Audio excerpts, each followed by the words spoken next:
Hiya, honeys. Welcome back to my spooky little corner. For those that don't know me, I am Lady Mylita, and I bid you welcome to Monster Mondays. It's just another Monster Monday. If you find yourself asking, what are these Monster Mondays you speak of? Well, it is my delight to explain my concept to you. As other prominent YouTubers have done, I would like to combine two of my passions and present them to all of you, my darklings. So on Mondays, I will bring you macabre tales, either of folkloric monsters or iconic legendary creatures, or of delightfully dark and savage movies. And yes, even glorious written tales of delirious and damaged souls of the darkness. If that sounds something that you would be into, stay tuned and let's dive in. Okay, my lovelies, this time we are actually going to talk about a book, and I'm going to try and kind of do it on the fly more so you're going to get a little more of my personality. I do want to thank everybody for the positive feedback about my Wendigo video. I did try writing a script for it, and I just found that I was reading it so much that I felt like very robotic, and I'm not sure how I like that. So I'm going to try something, a topic I'm a little more familiar with, something I'm really truly into and interested in. So we're going to see how this goes. Again, please give it a like and subscribe and share and all that lovely jazz. As you know, I'm not going to tell you the cosmetics I'm using. I'm going to leave them down below in the description box so you know what I'm doing. And yeah, let's get started. So today, I'm actually going to talk more about a book, and it is the book also got made into a movie. The book we're going to talk about today is Michael Crichton's Eaters of the Dead. So The Eaters of the Dead came out in 1976, and it is loosely based on some actual true events, and I think that's probably why I love this one so much. And I told you the book also was made into a movie, and that movie is called 13th Warrior, and it came out in 1999. Now, why this was such a big thing for me is 13th Warrior happens to be one of my all-time favorite movies. I absolutely just love that movie. I remember when I first saw it, number one, Antonio Banderas, not gonna lie, big fan. He is handsome and all that jazz. But not just that, he's just like, he's a great actor. He picks some really fantastic roles, and I don't think this movie did very good, which makes me kind of sad, but I quite love it. So in the book, he plays the character, but I just want to make sure I get it right, Ahmad ibn Falad. Okay, so Ahmad ibn Falad. And he was an Arab.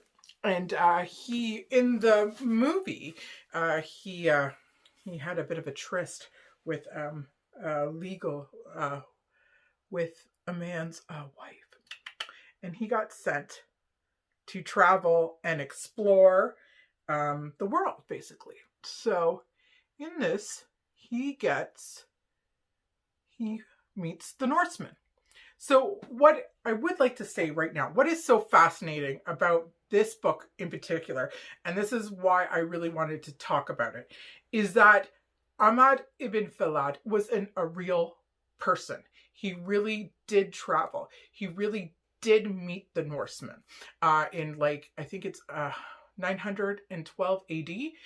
he wrote about it. He wrote about all his meeting of them and how they were like and what have you, and sent it back to his colleague or colleague. Or, I'm sorry, I'm probably saying that wrong, but to basically like his king kind of thing.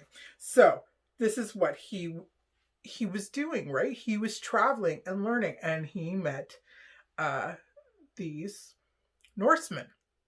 Now, the whole story isn't true. It's kind of, it was Michael Crichton's kind of version of Beowulf. He wanted to make his own kind of Beowulf, but he wanted to give it a more authentic tone. So he took these transcripts of Armand ibn Falad, and he translated them into English. So the first 3 chapters of Eater of the Dead actually happened. They are truthful. And then he took it and made it his own story. But nonetheless, it is a fantastic tale. And just, there's some parts within the movie and within the book that are just so amazing. I am going to say there's some spoilers. I am basically going to tell you kind of the story as I go along with my makeup to date. So if you haven't read it and you want to, or you haven't seen the movie and you want to, you may want to skip this video because I am going to tell you kind of what happens. So in the book, Ibn meets up with the Norsemen. The king had just died and they are crowning a new king. And one of the gentlemen that is up for being king is a man by the name Bulva. And this kind of is where this goes. So in the story, and this is just the story part, okay? So in the story, a herald comes from a messenger from another kingdom stating that they are having problems, that the king is asking for help, and that they are being met with a very old evil thing. So they call for the wise woman, and usually in most Viking stories, the wise woman, as we all know, is quite mad, and she reads the bones. So as she's reading the bones, she says, yes, you are going to go, and yes, there's going to be 13. So she holds up a piece of the bone. Bulva goes, I am number 1, and it goes through all of them. And then at the 13th one, the woman says, well, your 13th warrior is no Norseman. It is somebody else. So who else is left? Well, poor Armand. Why can't I say his name? Ahmad is the only person there that's not a Norseman. So he gets kind of recruited to go on this extravagant conquest. Okay? So here he is, probably first time seeing Norsemen, and now he's on the travels, right? They all get on a boat. And in the book, there is a gentleman who speaks one of the languages he speaks. So in the book, he just speaks with him. In the movie, though, he learns by watching and how they speak and what have you. So in the end, he learns their language. But there is one scene where he's in the boat, and I really wowed me. So I kind of want to read it. I just gotta find it. Okay, so this is a little clip of how they are traveling by boat. So, now the ocean in this region is most turbulent. The wind blows with fierce force, turning the curls of the sea white with foam, spitting water into the face of a sailor and playing tricks in his sight. I watched the sea for many minutes and had no view of the sea monster, and I had no reason to believe what they said, because the Norsemen said there was a sea monster. Then one of their numbers shouted to Odin, a scream of prayer, repeating the name many times in supplication. And then I also saw with my own eyes the sea monster.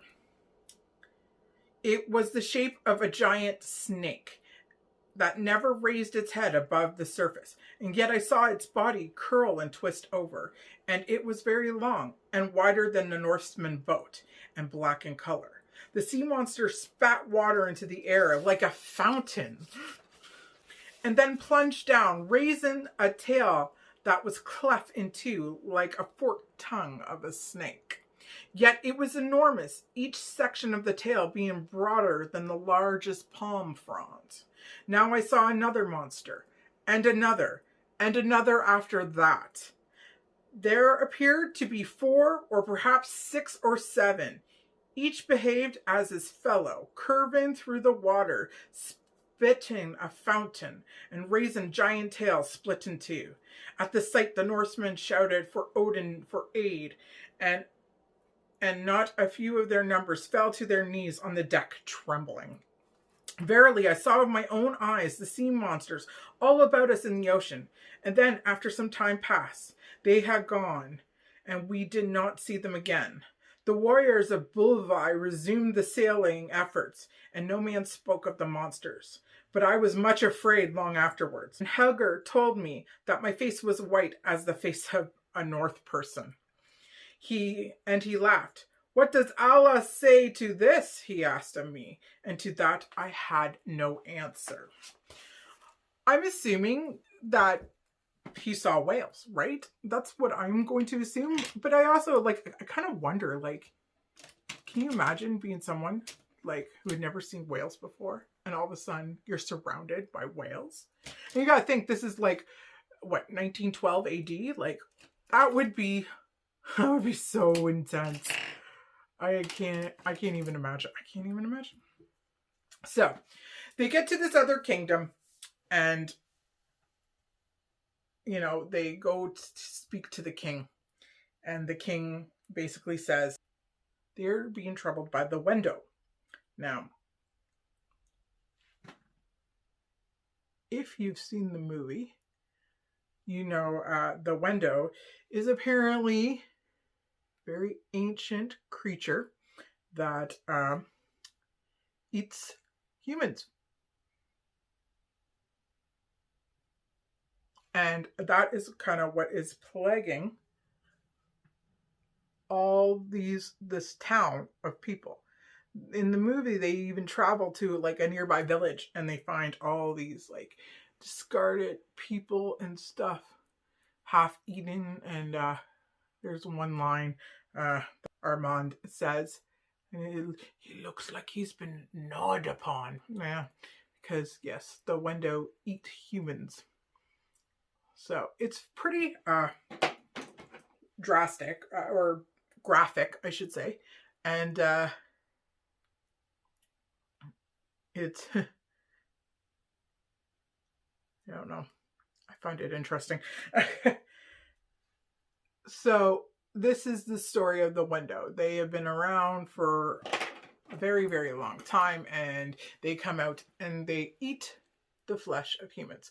So this group of 13 is here to stop the window from eating everybody. So during the first battle, the Vendo come to attack the village, and the 13 pretend to be asleep, but they're really not. And they all fight. And even our Arab fights alongside too. Sadly, I believe they lose just one. In the end, they do kill a few of them, but unfortunately, the Vendo are quite smart, and they take their dead with them. And they still believe them to be monsters. And they look like creatures when you see them too. They're all covered in hair and what have you. Can't really make out what they look like. And they look quite like monsters. So, that's fine.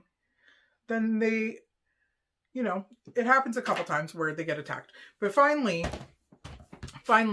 Armand's character realizes when they're fighting the one time, because they think they're just monsters. But it turns out they're not monsters.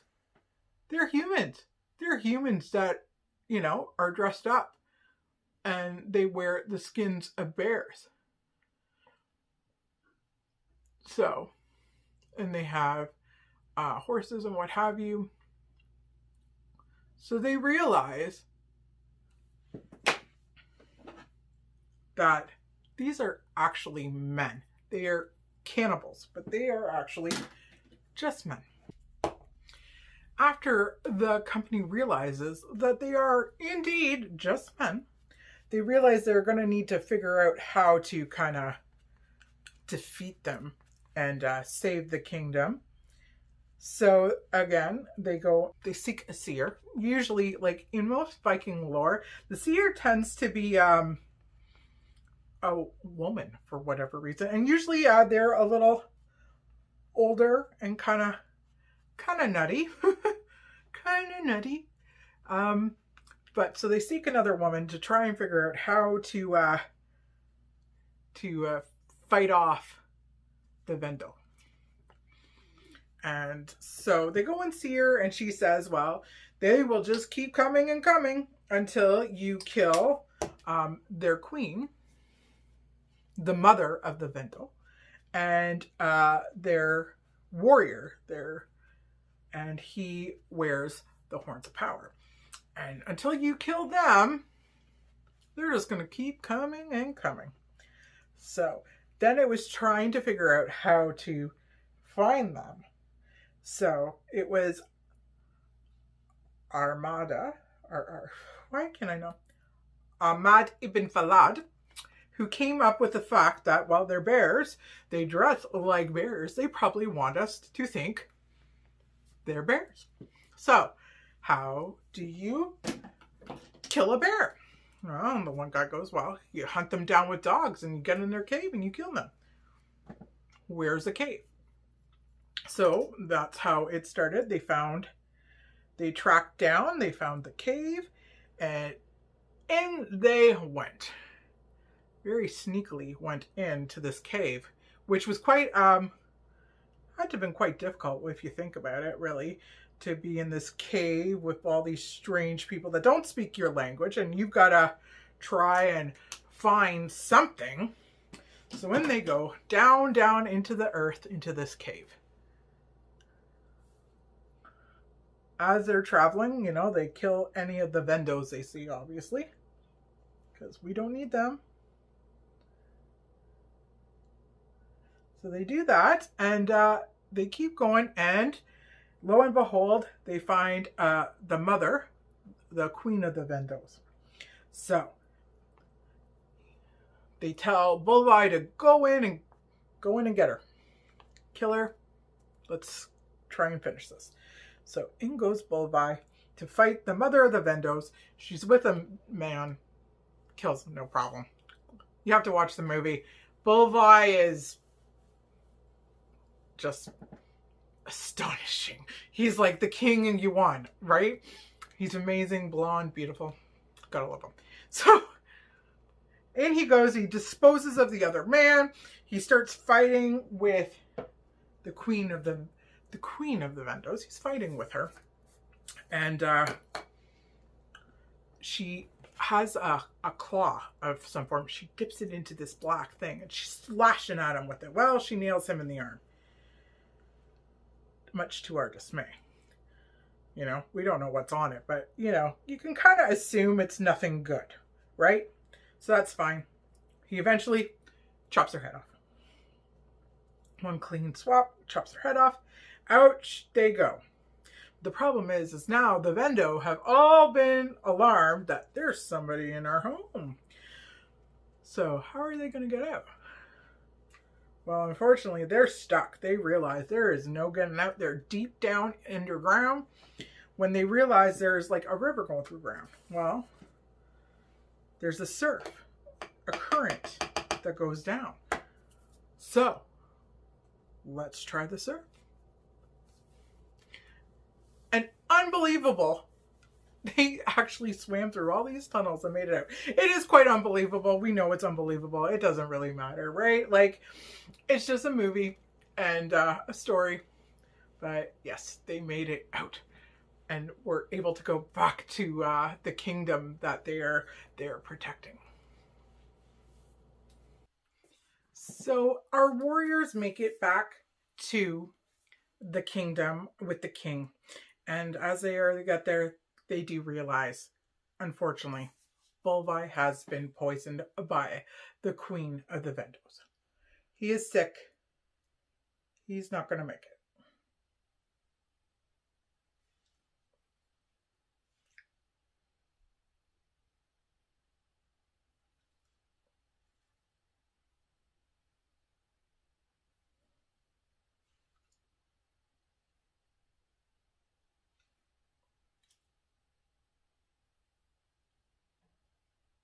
It's actually very sad in the movie too, because Ahmad is quite fond of Bulva, and they always talk about writing and what have you, because Bulva is quite interested in how to draw sounds, as he calls it, and it's quite a very sad part in the movie when they realize Bulva is in fact dying. So they're all very, very sad. And, yeah. And so the horns go yet again. And when the horns go, they call it the fireworm. But as the movie continues, they are all scared of the fireworm. But it turns out it's just them riding ponies carrying torches. So it's maybe not quite as scary as they thought it was. It's battle time again. They realize they are not going to have Bulva with them because Bulva is dying. So they are going to battle. This should be the last time. They need to find this man with the horns of power in order to kill him. And, you know, that way they can move on.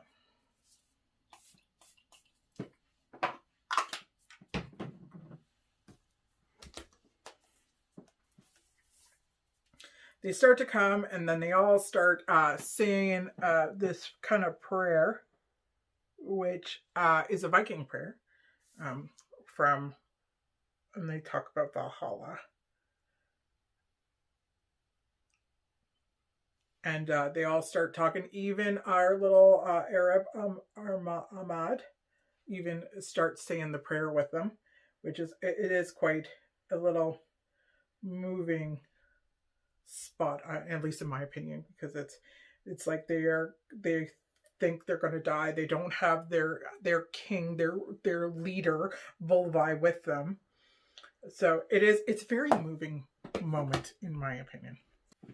So just as the Vendo are getting to the battlefield, they're about to start fighting, and out walks Bulva. He is on death's door, but he is not leaving his warriors to die without him. He is going down in glory and going to Valhalla, where, you know, all good all good Vikings want to go. That's one thing I will say, what I know of Viking folklore and what have you, is that's the one thing. Vikings are not afraid of death because they get to go to Valhalla, and Valhalla is much better than life here on Earth. So anyways, Vulva comes out to fight with his warriors. They're all happy to see him, obviously, right? He's their leader.